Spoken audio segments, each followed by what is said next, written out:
जय गुरु जी, शुक्राना गुरु जी, जय गुरु जी संगत जी। तो संगत जी, हम शिव पुराण की कथा कर रहे थे, तो उसका ये 3rd डे है आज हमारा। तो हम एक बार दोबारा उसका वर्णन शुरू कर लेते हैं। उससे पहले हम गुरु जी का मंत्र जाप करेंगे। ओम नमः शिवाय, शिव जी सदा सहाय। ओम नमः शिवाय, गुरु जी सदा सहाय। जय गुरु जी। शिव नैवेद्य और विल महात्म्य। हे मुनियों, शिवजी का अनन्य भक्त, दृढ़ निश्चय वाला, पवित्र तथा सत्यव्रती शिव नैवेद्य भक्षण न करने की भावना ही नहीं रखता। शिव के नैवेद्य को देखकर तो पाप दूर भाग जाते हैं, उसे भक्षण करने पर अनेकों पुण्य प्राप्त होते हैं। उसे अरबों यज्ञ से भी अधिक शिव सायुज्य की प्राप्ति होती है। जिसके घर में शिव नैवेद्य का प्रचार होता है, उसका सारा घर ही पवित्र है। अतएव शिव नैवेद्य को देखकर प्रसन्नतापूर्वक प्रीति सहित भक्षण करना चाहिए। शिव नैवेद्य को ग्रहण कर ब्रह्मा हत्यारा भी पवित्र हो जाता है। वोणलिंग, लोहलिंग, सिद्धलिंग और स्वयंभूलिंग में तथा संपूर्ण प्रतिमाओं में चांडाल का अधिकार नहीं है। हे मुनि श्रेष्ठों, लिंग के ऊपर का द्रव्य अवश्य ही आग्रह है, किंतु जो लिंग स्पर्श से अलग है वह पवित्र है। अब विल्व पत्र का महात्म्य सुनिए। हे मुनियों, यह विल्व महादेव जी का ही स्वरूप है। इसकी देवताओं ने भी खूब स्तुति की है। संसार के सभी पवित्र तीर्थ विल्व में ही निवास करते हैं। विल्व के मूल में लिंग रूप अव्यय शिव का वास है। जो वल्व के मूल में जल चढ़ाता है, मानो उसने सब तीर्थों का स्नान कर लिया। जो मनुष्य विल्व के मूल की गंध, पुष्प आदि से पूजा करता है, वह शिवलोक को जाता है। दीपक जलाने वाला सभी पापों से छुटकर ज्ञान प्राप्त करता है। विल्व के मूल में दूध में पका भोजन शिव भक्त को देने वाला व्यक्ति कभी दरिद्री नहीं होता। शिव नाम की महिमा। ऋषि बोले, सूत जी, अब आप कृपा करके भस्म, रुद्राक्ष और शिव नाम की महिमा का वर्णन कीजिए। सूत जी बोले, हे ब्राह्मणों, भस्म, रुद्राक्ष और शिव नाम में त्रिवेणी के सदृश्य महापुण्यमय है। शिव नाम गंगा जी, भस्म नाम यमुना जी और रुद्राक्ष नाम सरस्वती जी, यह तीनों पाप नाशक हैं। अतः ये तीनों रूप धारण करने चाहिए। यह महात्म्य वेद शास्त्रों में भी गूढ़ है। शिव नाम दावाग्नि है, महापाप पर्वत है। शिव नाम की दावाग्नि से ये महापातक नाम पर्वत नष्ट हो जाते हैं। ब्रह्म हत्यादि महान पाप से राशियां नष्ट हो जाती हैं। संसार सागर से तर जाते हैं। जिसके अग्र नित्य भस्म से पवित्र रहते हैं और आदर से शिव नाम का जप करता है, वह घोर संसार सागर से तर जाता है। पूर्व काल में इंद्र युमन नामक राजा तथा एक ब्राह्मण दंपत्ति थे जो महापापी थे। इन दोनों की शिव नाम की महिमा द्वारा सदगति हुई थी। भस्म की महिमा। सूत जी बोले, सर्व मंगलों को देने वाली भस्म 2 प्रकार की होती है, एक महाभस्म, दूसरी स्वल्प भस्म। श्रोत, स्मृति तथा लौकिक 3 प्रकार की महाभस्म होती है। इसमें श्रोत स्मृति भस्म तो ब्राह्मण के लिए है तथा अन्य सभी को लौकिक भस्म है। ब्राह्मण भस्म को मंत्र सहित धारण करे, अन्य वैसे ही धारण कर ले। उपलोक के सिद्ध की गई राख तथा यज्ञ की राख भस्म है, वह त्रिपुंड लगाने योग्य है। भस्म रमाकर त्रिपुंड धारण करके जप आदि करना चाहिए। भस्म तथा त्रिपुंड धारण कर जो यज्ञ आदि कर्म, जप, तप, पूजन आदि करते हैं, वे काल को भी अपने वश में कर सकते हैं। जो ब्राह्मण होकर त्रिपुंड धारी नहीं है, उसकी सभी पूजादि निष्फल है। वानप्रस्थी, अदीक्षित तथा कन्याएं मध्याह्न में जल में मिलाकर या सूखी भस्म रोज धारण करें। इससे शिव की भक्ति तथा मुक्ति मिलती है। बीच की उंगली अनामिका तथा छोटी उंगली के 3 रेखा वाले भ्रुकुटी के मध्य एवं समाप्ति तथा जितना विस्तार है उतना त्रिपुंड धारण करना चाहिए। सभी शरीर के भागों में धरा, सोम, पृथ्वी, वायु आदि का नाम लेकर त्रिपुंड धारण करना चाहिए। ब्रह्मा विष्णु रुद्र की उत्पत्ति करने वाला परमात्मा शंकर का ध्यान स्मरण करता हुआ ओम नमः शिवाय मंत्र से त्रिपुंड धारण करें। रुद्राक्ष का महात्म्य।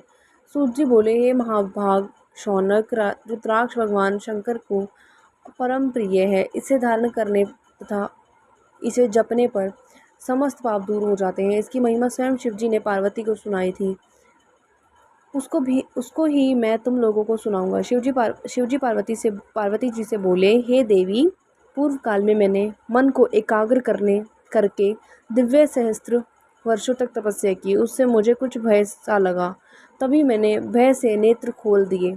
उस समय मेरे नेत्रों से आंसू की बूंदें गिरने लगी। तुम उन्हीं बिंदुओं से गौड़ देश से लेकर मथुरा, अयोध्या, काशी, मल्याचल तथा सहस्त्र पर्वत आदि देशों में रुद्राक्ष वर्षा उत्पन्न हो गए। तभी से इसकी महिमा बढ़ गई। वेदों ने भी इनकी महिमा कही है। सभी वर्ण वाले इनकी माला धारण करें। सफ़ेद, लाल, काले, पीले आदि रंग के रुद्राक्ष क्रमश धारण करें। जप करने में इसकी माला विशेष फलदायक है। गोल, चिकना, मजबूत, कांटेदार, मोटा रुद्राक्ष मनोरथ साधक और मुक्ति देने वाला है। हे देवी, रुद्राक्ष मुझे अधिक प्रिय है।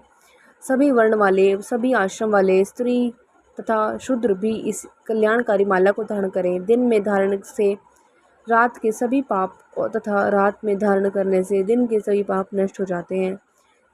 त्रिपुंड धारण कर रुद्राक्ष महीन ओम नमः शिवाय का जप करने वाला महात्मा यमलोक को नहीं जाता है।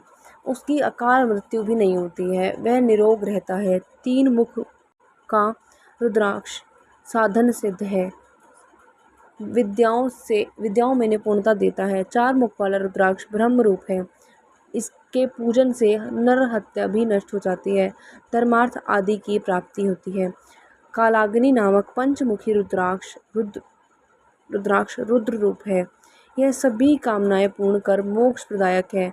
इसी प्रकार यह रुद्राक्ष 24 मुख तक के होते हैं, जो विभिन्न देव रूप हैं और अनेक कामना के सिद्ध करने वाले तथा मोक्ष प्रदायक हैं। द्वितीय खंड रुद्र संहिता।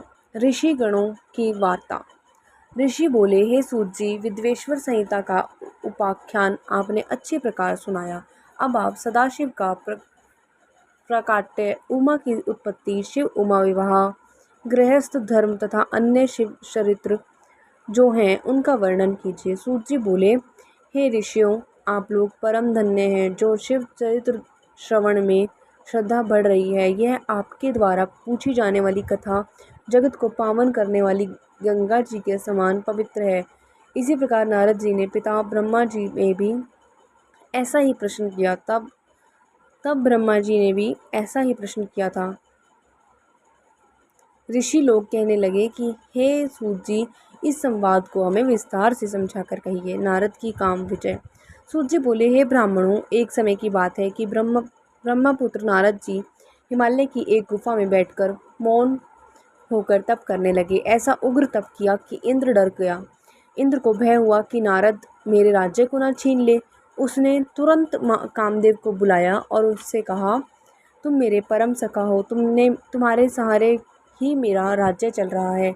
तुम बड़े बड़े ऋषि मुनियों का गर्व चूर करते हो। हिमालय की गुफा में नारद शिव का बड़ा भारी जप तप कर रहा है, कहीं ऐसा ना हो कि वरदान में मेरा राज्य मांग बैठे। अतः वहाँ जाकर सुंदर बाग बगीचा बनाकर प्रवीण अप्सराओं के काम वर्धक नृत्य आदि से उनका तप खंडित कर दो।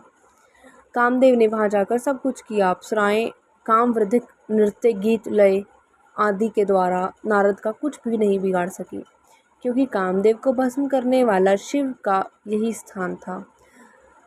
रति के विलाप पर शिव ने उसे वरदान दिया था कि कामदेव कुछ समय बाद जीवित हो जाएगा, परंतु इस स्थान पर तथा जहाँ तक यह भस्म होता दिखाई देता रहा है, वहाँ तक इसकी माया एवं काम बाण नहीं चल सकेंगे।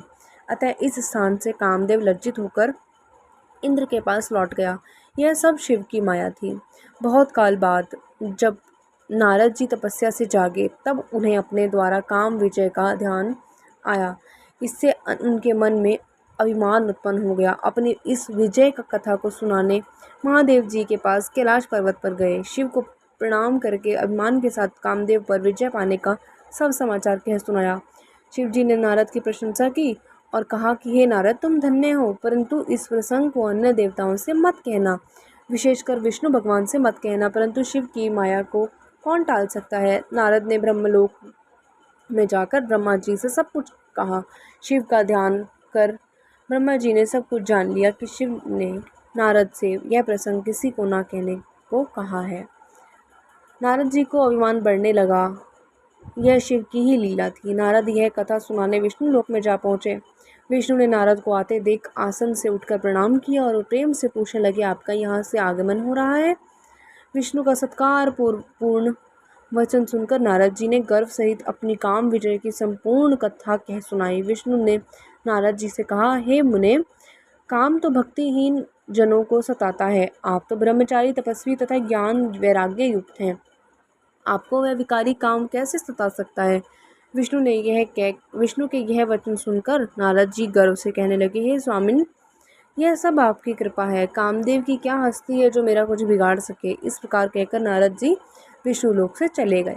नारद का अभिमान भंग। सूत जी बोले, इसके बाद भगवान विष्णु ने एक अद्भुत माया रची।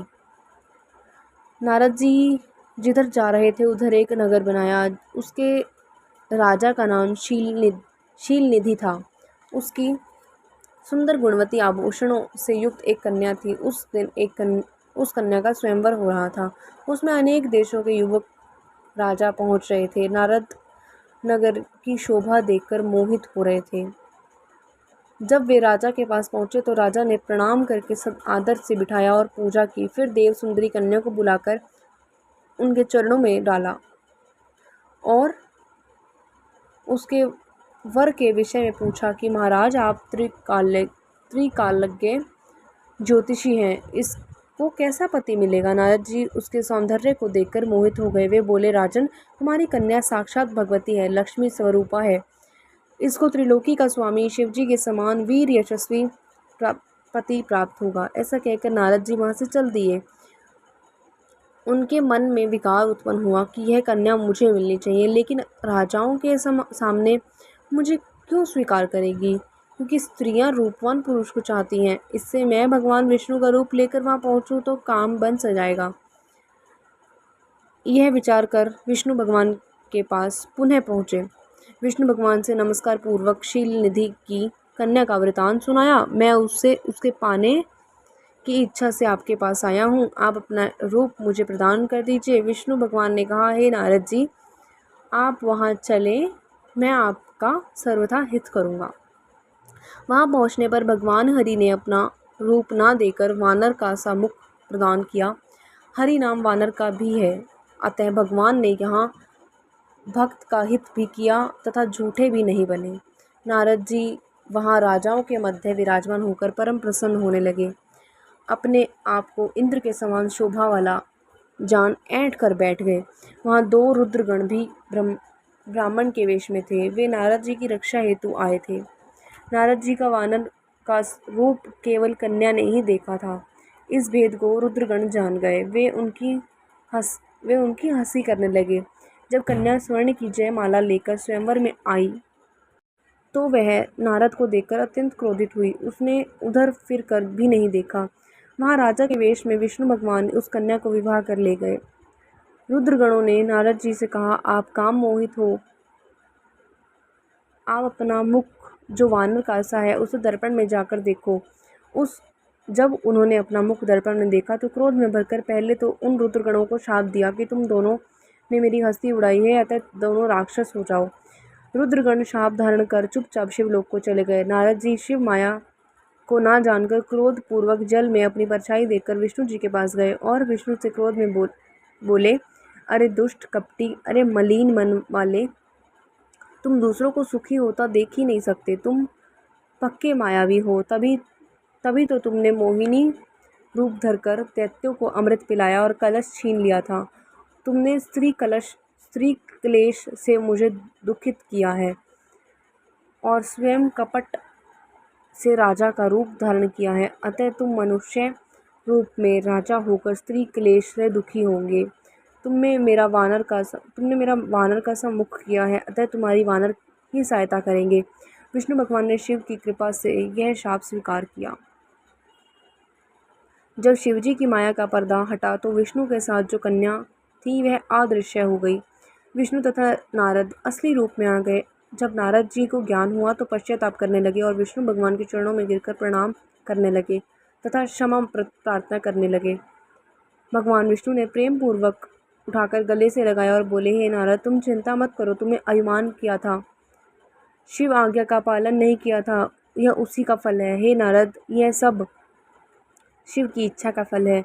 अब तुम संशय छोड़कर शिवजी के 100 नामों का प्रेम पूर्वक पाठ करो, उससे सभी पाप नष्ट हो जाएंगे। नारद के द्वारा ब्रह्मा जी से प्रश्न। सूत जी बोले, हे विष्णु भगवान नारद जी को ऐसा कहकर अंतर्ध्यान हो गए। तब नारद जी भी मृत्यु लोक में जाकर शिवलिंगों का दर्शन करने लगे। तब उन रुद्रगणों ने नारद जी को देखा और शाप मुक्ति का उपाय पूछा। तब नारद जी ने कहा, हे रुद्रगणों, उस समय शिव की माया से मेरी बुद्धि भ्रष्ट हो चुकी थी, इस कारण मोहवश मैंने तुम्हें शाप दे डाला था, परंतु अब अपने शाप का उद्धार सुनो। तुम दोनों मुनिव्रिय से राक्षसी कुल में जन्म धारण करोगे, तुम्हारा बल प्रताप तथा वैभव मान होगा, तुम सदा शिव के भक्त बनोगे। कई वर्षों के बाद भगवान के अवतार लेने पर उनके द्वारा तुम मारे जाओगे, तब तुम्हारा उद्धार होगा। इसके बाद नारद जी शिव तीर्थों का भ्रमण करते हुए शीघ्र ही ब्रह्मलोक में पहुँचे। वहाँ ब्रह्मलोक में प्रणाम कर विष्णु स्वरूप को समझकर शिव की कृपा तथा प्रसन्नता के बारे में पूछा।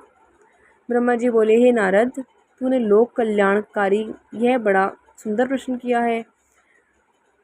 महाप्रलय के समय जब सब स्थावर जंगम नष्ट हो गए थे, सूर्य चंद्र ग्रह तारे वायु पृथ्वी जल कुछ भी नहीं था, केवल आकाश ही प्रधान था तथा अन्य तेज शून्य थे, सत असत कुछ भी नहीं था। उस समय केवल अनंत स्वरूप अरूप अपूर्व परमानंद सदाशिव ही व्याप्त रहते हैं।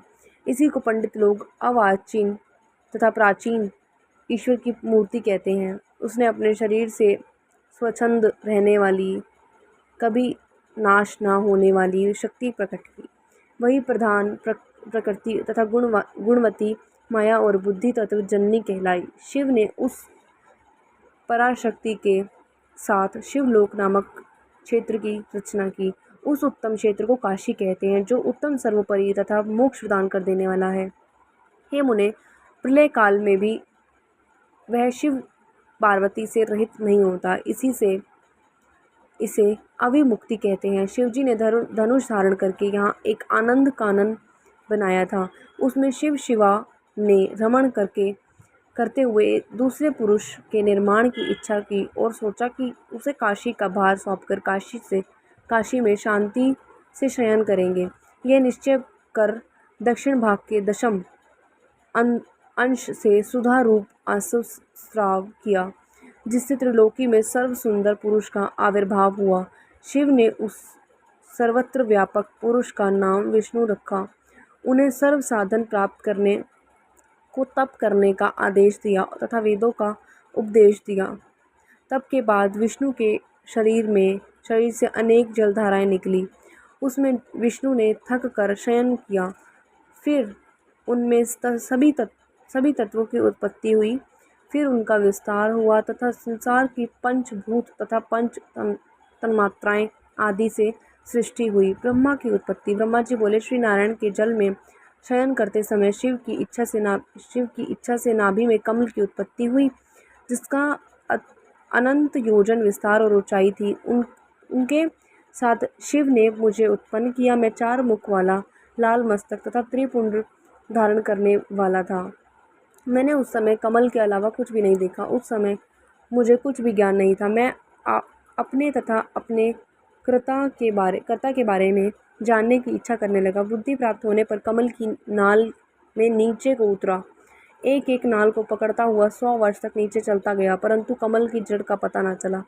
फिर नाल के मार्ग से बाहर आया तो कमल की कली मिली।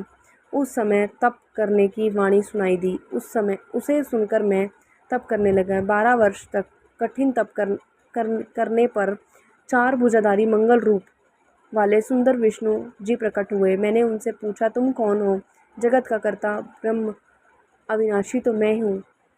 विष्णु ने क्रोध में भरकर कहा, तुम्हारा कर्ता तो मैं हूँ, तुम मेरी नाभि से उत्पन्न मेरे अंश हो। यह चराचर जगत में मुझ में स्थित है। तुम मेरी शरण में आओ, मैं तुम्हारे सब दुखों से रक्षा करूँगा। इस पर हम दोनों में भयानक युद्ध छिड़ गया तथा उस बीच एक लिंग प्रकट हुआ। हम दोनों ने उसे नमस्कार किया, युद्ध बंद कर दिया तथा वास्तविक रूप में दर्शन कर उस लिंग रूप महादेव जी की स्तुति की।